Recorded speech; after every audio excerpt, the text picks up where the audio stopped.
శ్రోతలందరికీ నా నమస్కారం. కథా ప్రయాణానికి స్వాగతం. నేను మీ అనసూయ. ఈ శుక్రవారం నాటి మంచి కథతో మీ ముందుకు వచ్చాను. కథ పేరేంటంటే ఆనందము జీవిత మకరందం. ఈ కథ ఈనాడు ఆదివారం అనుబంధ సంచికలో ఏప్రిల్ 2020 సంవత్సరంలో ప్రచురితమైంది. కథా రచయిత్రి శ్రీమతి వేదార్థం జ్యోతి గారు.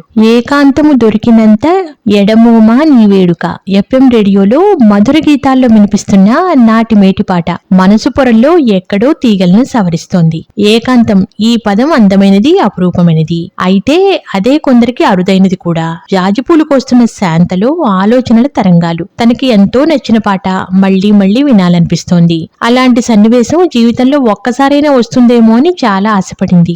ఏకాంతమే ఎండమావి అయితే ఇక పాటలు కూడా నవ్వుకుంది శాంత. ఇదే ఇల్లు, ఇదే పరిసరాలు, ఇదే జారి చెట్టు.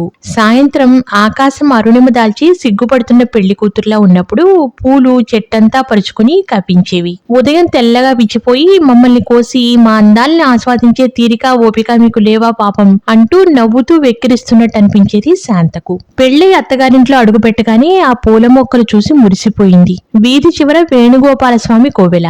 ఉదయమే వినిపించే సుప్రభాతం, కోవెల గంటలు. ఆహా, ఏమి నా భాగ్యం అనుకుంది పల్లెటూరు నుంచి వచ్చిన శాంత. తను వచ్చింది హైదరాబాద్ కని. గడియారంతో పాటు పరుగులు, కుక్కరు కూతర్లో కలిసిపోయి వినిపించిన కోవెల గంటలు, ఊపిరి సలపని పనులు, చెవులకు వినిపిస్తున్న మనసుకు ఎక్కని సుప్రభాతాలు, పిండెడు నీళ్ల కోసం పడిగాపులు, మనుషుల మధ్య ఉన్న కరువైపోయిన పలకరింపులు ఇక్కడ మామూలని తర్వాత తెలిసింది శాంతకి. మెల్లగా అదే అలవాటైపోయింది. పెళ్లైన వెంటనే తిరుపతి, చెన్నై అలా అలా సరదాగా తిరిగి వచ్చారు శాంత, మూర్తి. అంతే, అవే మరిచిపోలేని మళ్లీ రాని మధుర స్మృతులని. ఇక మళ్లీ అలాంటి రోజులు రావని అప్పుడు శాంతకి తెలియదు. తీయని అనుభూతులతో, ఏవేవో ఊహలతో అత్తగారింట్లో అడుగుపెట్టిన శాంత ఆ పరిస్థితులు జీర్ణం చేసుకోవడానికి చాలా ఇబ్బంది పడింది. చదువులు ముగించి పెళ్లి ఎప్పుడు చేస్తారా అని ఎదురు చూస్తున్న మూర్తి ఇద్దరు చెల్లెళ్లు, చదివిన చదువుకు తగ్గ ఉద్యోగం రాక ఊరికే ఉండలేక చిరుద్యోగంతో సరిపెట్టుకుని నిరాశలో మునిగి తేలుతున్న మరిది, ఇల్లు కట్టేశాను అప్పులు మీరు కట్టండి అని విశ్రాంతి తీసుకుంటున్న మామగారు, ఎవరికి ఏ పని చెప్తే ఏం కోపం వస్తుందో అని అన్ని పనులు తన మీదే వేసుకుని క్షణం తీరిక లేకుండా సతమతమయ్యే అత్తగారు, మౌనమే నీ భాష అన్నట్టు తన పని తాను చేసుకుని పోయే భర్త మూర్తి. అందరి మధ్య తన పాత్ర ఏమిటో తక్కువ సమయంలోనే అర్థమైపోయింది శాంతకి. నేను ఆఫీస్ నుంచి రాగానే నవ్వుతూ ఎదురు రావాలి, సపర్యలు చేయాలి అనే కోరికలు లేవు కానీ లేనిపోయిన గొడవలు సృష్టించి ఇంటిని మాత్రం అల్లకల్లోలం చేయొద్దు. డబ్బు లేకపోయినా మనిషి తట్టుకోగలడు కానీ మనశ్శాంతి లేకపోతే చాలా కష్టం అని చెప్తున్నప్పుడు తుఫాన్లో కొట్టుకుపోతున్న పడవలో కూర్చుని గీత బోధిస్తున్న కృష్ణ పరమాత్మలా అనిపించాడు మూర్తి శాంతకి. ఇంటి నిండా జనం. ఉదయం లేచినప్పటి నుంచి గిరగిరా రంగుల రాట్నంలా తిరుగుతూ అందరి అవసరాలు తీర్చటం, మూర్తి రాక కోసం సాయంత్రం నుంచి ఎదురు చూడటం. శాంతకు రోజు ఎలా గడుస్తుందో తెలియటం లేదు. అందరూ అలసి నిద్రకు చేరువయ్యేటప్పుడు నెమ్మదిగా ఇల్లు చేరతాడు మూర్తి. నిద్రమత్తులో బరువెక్కిన కళ్లతో, వాడిపోయిన ముఖంతో వడలిన మందారంలో ఉన్న శాంతను చూసి చిరునవ్వు చిందిస్తాడు. వడదెబ్బ తగిలినవాడు చల్లని నీటితో సేద తీరుతున్నట్లు తృప్తి పడుతుంది శాంత ఆ నవ్వుకే. వంటగదిలో పడక, గాజులు, కాలిపట్టీలు కూడా మౌనం పాటించడానికి విశ్వప్రయత్నం చేయాల్సిందే. ఇక కబుర్లకు తావెక్కడిది. ఈ పరిస్థితిలో శాంత కోరికలు, ఆశలు అటకెక్కాయి. మూర్తితో కూర్చుని కాఫీ తాగుతూ పేపర్ చదవాలని, ఒక్క ఆదివారం అయినా ఇద్దరు ఏకాంతంగా గడపాలని, సన్నని బెడ్ లైట్ వెలుగులో ఘంటసాల పాటలు వింటూ నిద్రపోవాలని, ఇలా అన్ని చిన్న చిన్న కోరికలే. కానీ శాంతకు అవి అసాధ్యాలు.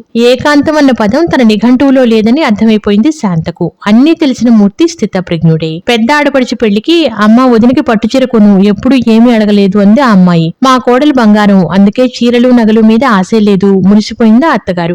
శాంత నిరాశగా నవ్వుకుంది. తన కోరికలు పట్టుచీరలు నగల కంటే అమూల్యమైనవి. ఏనాడు శాంత తన అసంతృప్తిని బయటపడినవలేదు. తనకెంతే ప్రాప్తం అనుకునేది. మంచి భర్త, సూటిపోటి మాటలతో సాధించిన అత్తగారు దొరకడమే తన అదృష్టం అనుకుంది. ఇద్దరు పిల్లలు పుట్టడం, మరిది ఆడబడుచుల పెళ్లిళ్లు, వాళ్ల పురుళ్ళు పుణ్యాలతో శాంతకి తన గురించి ఆలోచించుకునే అవకాశమే దొరకలేదు. పిల్లలతో కష్టంగా ఉందన్నయ్యా, వదినని 10 రోజులు పంపించవా, నేను ఊరెళ్ళాలి, మావిడికి సాయం వదినని పంపించు అంటూ మరిది ఆడబడుచులు శాంతని ఓ యంత్రంలా వాడుకున్నారు. ఎవరికే ఇబ్బంది వచ్చినా బస్ ఎక్కడానికి సిద్ధం శాంత. ముందుగా అత్తగారు, తర్వాత 2 ఏళ్లకు మామగారు తమ వంతు బాధ్యతలను నిర్వర్తించి పరమపదం చేరుకున్నారు. అత్తగారు పోయాక మామగారికి మూర్తికి కష్టమని శాంతని పిలవడం తగ్గించినా తరచుగా వచ్చి వారం 10 రోజులు ఉండి వెళ్లేవాళ్లు. చాకరీ మాట ఎలా ఉన్నా కనీసం మూర్తికి దూరంగా కాకుండా కళ్ల ముందైనా ఉంచారు అని సంతృప్తి పడింది శాంత. శాంత పెద్ద కొడుక్కి ముంబైలో మంచి ఉద్యోగం వచ్చింది. మీరు కూడా నాతో వచ్చేయండి, ఇంకా ఎంతకాలం ఈ ఇరుగ్గదుల్లో అని పట్టుపట్టాడు. శాంతకవి ఇరుగ్గదుల్లో అనిపించలేదు. జ్ఞాపకాల ఊసులన్నీ నింపుకున్న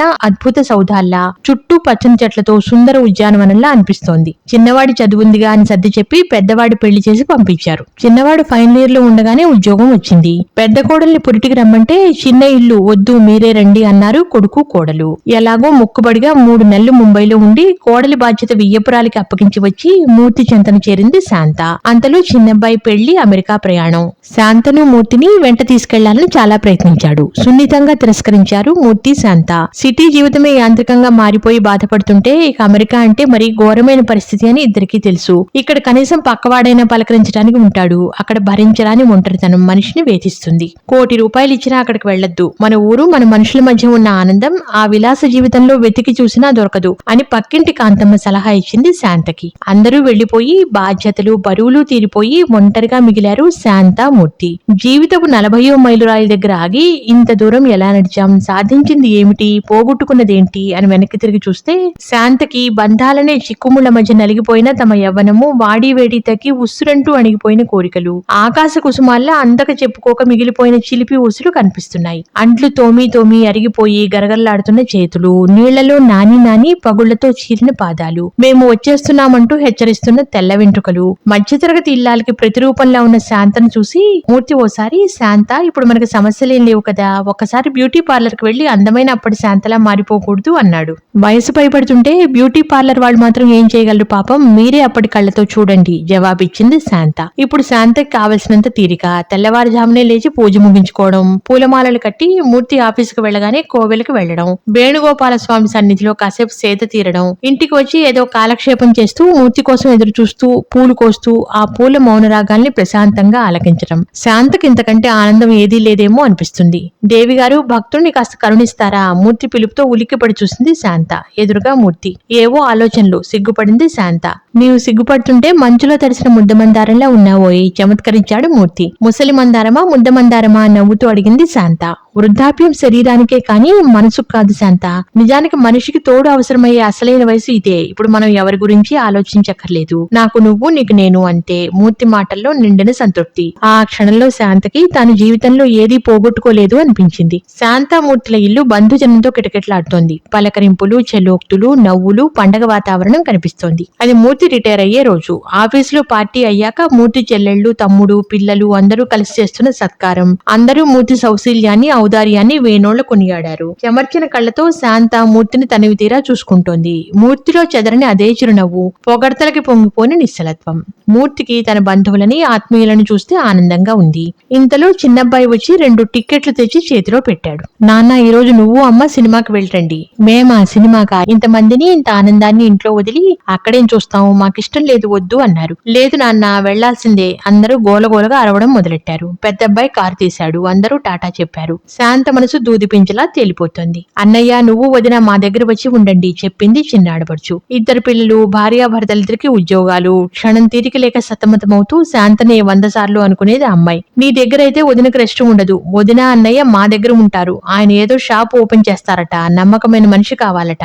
అన్నయ్యకి వ్యాపకంగా ఉంటుంది. జీతం గీతం అక్కర్లేని 2 మనుషులు దొరికిపోతున్నారు అని ఎంతో ఔదార్యాన్ని ప్రదర్శించింది పెద్ద ఆడపడుచు. తమ్ముడు, నువ్వు చెప్పరా అంటూ మూర్తి వైపు చూసింది ఆవిడ. అన్నయ్య, మీ పిల్లలిద్దరూ మంచి స్థితిలోనే ఉన్నారు. మీరిద్దరు ఇక్కడ ఒంటరిగా ఏం చేస్తారు? ఇల్లమ్మి మా వాటాలు మాకిచ్చేసి మీరు మీ అబ్బాయిల దగ్గర ఉండండి. మా పిల్లల చదువులు, మా ఆవిడ అనారోగ్యం, ఖర్చులు తట్టుకోలేకపోతున్నాను. అభ్యర్థిస్తున్నాడు, ఆజ్ఞాపిస్తున్నాడు అర్థం కావడం లేదు శాంతకి. నిన్న కట్టిన బెలూన్లలో ఒకటి టప్ మంది. నిన్నటి వరకు ఈ ఇంట్లో జరిగిన శుభ అశుభ కార్యాలకి అన్నయ్య డబ్బెలా చేస్తున్నావు, నేను ఇవ్వనా అని ఒక్క మాట కూడా అడగని మరిది ఇప్పుడు వాటాల గురించి మాట్లాడటం ఊహించలేకపోతోంది శాంత. నిన్న అనుభవించిన ఆనందానికి కోసమెరుపు ఇంత అందంగా ఉంటుందా ఆలోచిస్తున్నాడు మూర్తి. మూల విగ్రహాల్లా నిలబడిపోయిన అమ్మా నాన్నని చూస్తూ లేచి నిలబడి మాట్లాడటం మొదలు పెట్టాడు చిన్న కొడుకు. వాటాల గురించి అడిగేటప్పుడు అప్పుల గురించి ఆలోచించవా బాబాయ్ అని మిమ్మల్ని మేము అడగటం లేదు. ఇప్పటి వరకు తమ జీవితాన్ని మన సంతోషం కోసం హారతి కర్పూరం చేశారు అమ్మా నాన్న. వాళ్ళ భవిష్యత్తు ఏమిటా అని వాళ్ళు ఏనాడు ఆలోచించలేదు. మన కోసం వాళ్ళు ఎన్ని త్యాగాలు చేశారో, వాళ్ళేం పోగొట్టుకున్నారో మనకి అంతా తెరిచిన పుస్తకమే. ఇక చాలు, మీ పంచనో మా దగ్గర చేరి మన దయా దాక్షిణ్యాల మీద ఆధారపడే అవసరం వాళ్ళకి రాకూడదు. ఇల్లు అమ్మే ప్రసక్తి లేదు. మీరు కాదు కూడదు అంటే ఇప్పుడున్న ధర ప్రకారం లెక్క కట్టి మీ ముగ్గురి వాటాలు నేను అన్నయ్య ఇచ్చేస్తాం. 2 నెలలు ఆగండి. మీకు మనసు అనేది ఉంటే వాళ్ళిద్దరినీ ప్రశాంతంగా వదిలేయండి. అమెరికా వెళ్లిపోయి అనుబంధాలు ఆప్యాయతలు మర్చిపోయాడేమో అనుకున్న చిన్నవాడు అలా మాట్లాడుతుంటే తెల్లబోయి చూస్తున్నారంతా. పెద్దబ్బాయి లేచి, అమ్మ మీకు చెప్పకుండా మేము ఒక నిర్ణయం కూడా తీసుకున్నాం. మన ఇంటి పక్క ఖాళీ స్థలాన్ని కొని అక్కడ మ్యూజిక్ సెంటర్ పెట్టాలనుకుంటున్నాం. మా స్నేహితుడు దాన్ని చూసుకుంటాడు. మీ అనుమతి లేకుండా చేస్తున్న పని ఇది. అది నాన్నగారి పేరు మీదే ఉంటుంది. మీరు ఎవరి మీద ఆధారపడక్కర్లేదు. ఎప్పుడు మీకు మా దగ్గరికి రావాలనిపిస్తే అప్పుడు రండి. మేము వస్తూనే ఉంటాం అన్నాడు. ఎంతో ఎత్తుకు ఎదిగిపోయిన ఇద్దరు పిల్లల్ని చూసి ఆనందంతో ఉక్కిరిబిక్కిరవుతున్నారు శాంతామూర్తి. కోవెల గంటలు మధురంగా వినిపిస్తున్నాయి. ఆనందమే జీవిత మకరందం. దూరంగా మైకులో ఘంటసాల పాట విన్నారుగా. ఈ ఆనందమే జీవిత మకరందం అనే చక్కటి కథను వచ్చే వారం ఇటువంటిదే మరో ముచ్చటైన కథతో మీ ముందుంటాను. అంతవరకు సెలవు. నమస్కారం. ఉంటాను.